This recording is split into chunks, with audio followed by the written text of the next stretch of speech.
As I was making it through the 2010 cash crunch that I went through a decade ago, I remember my number one metric for success was not how much I sold, was not how much I had in the bank, was literally how long can I go without having to borrow money from my mom.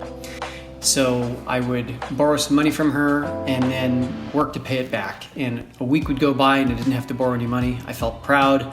I made it 2 weeks, I'd make it 3 weeks, and then a curveball would come. I'd have an unexpected tax bill or some other expense come up and I'd have to go ask mom for money again. So I'd borrow more money and we would then count off the weeks and see how many weeks I could go without having to ask for money again. And this time I might make it 6 or 8 weeks, which was really exciting. It's like 2 months of not asking for money.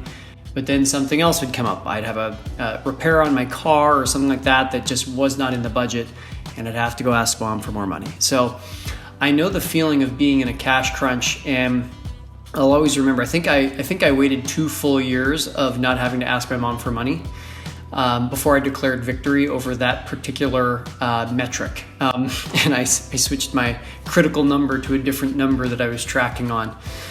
And when I think about part of what got me through that cash crunch was realizing that sales is not the ultimate number.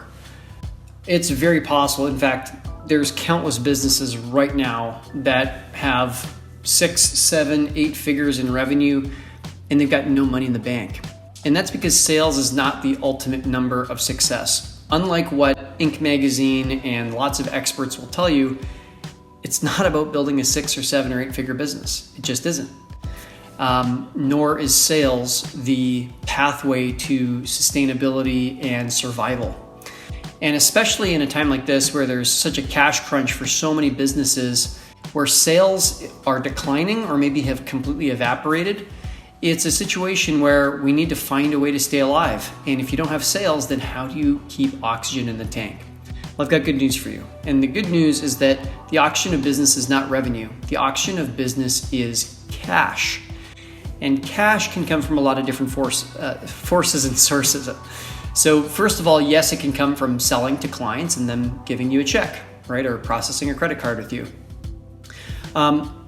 There's other options though, right? Cash can come from you selling equipment that you're not using, selling a second vehicle that you're not using. Maybe it comes from you if you've got physical products, maybe you've got a bunch of inventory that's not really moving and you're able to create a special fire sale of some kind. Now, obviously that's revenue again, but instead of selling at full price, you can convert one kind of asset called inventory into a different kind of asset called cash, right? Maybe there's cash to be had by collecting on bills that people owe you from the past and they just haven't paid you yet, right? So I think that, when we think about those 2 areas, in accounting, there's really actually 3 kinds of cash that comes into our business. One is called cash flow from operations, and so that's typically from selling things, right?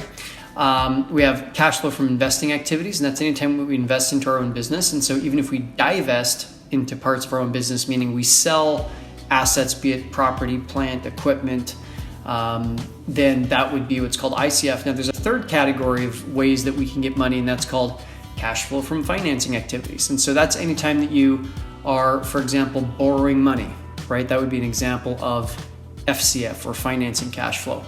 And with the government having different stimulus packages out there for entrepreneurs, that's another way that you can generate some cash coming in. Bank loans is another way to get cash coming in. Raising money from friends and family is another way.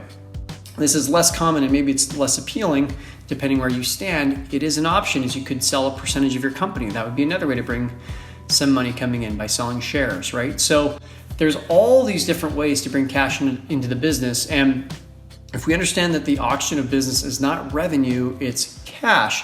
Cash can come from revenue, but you don't need revenue to have cash. Cash can come, like I said, from those 3 different areas. Yes, it can come from sales, but it can also come from selling equipment that you're not using, and it can also come from borrowing it or selling pieces of your company. Now, obviously, it's not sustainable in the long term for your business to be selling all the equipment and furniture and everything that it's got, because at some point you're going to get to a point where you've got no computer left, no desk, no chair, no car, no nothing, and there's nothing left to sell. So sooner or later, we do need to generate some revenue from OCF, the cash flow from operating activities, which is from selling products and services to customers. In the medium and long term, we do need to do that. But sometimes it's not the fastest, easiest, or most appropriate, especially when we're in a cash crunch. And especially if we're in an environment where revenue is just collapsed because of what's happening in the world.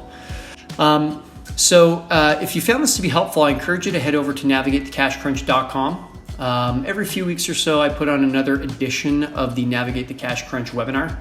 It's a training that lasts about 90 minutes, and it's free to attend. When March 11th hit, and I think that's really when COVID became real in North America, like the NBA shut down, the NHL shut down. These are billion-dollar sports leagues. And when that started happening, there was this real domino effect of other festivals and other events and other conferences all shutting down as well. And, we started seeing massive action from governments. And so when that happened, I decided right then and there that I was going to take a couple modules out of my 3-day workshop called Know Your Numbers, which is a course for entrepreneurs who hate accounting but want to get their financials under control. Out of that workshop, I took a couple lessons, packaged it up in a small bite-sized piece, and I'm offering it for free to entrepreneurs that are navigating a cash crunch. So I encourage you to head over to navigatethecashcrunch.com, and I'm looking forward to seeing you hopefully in a training soon.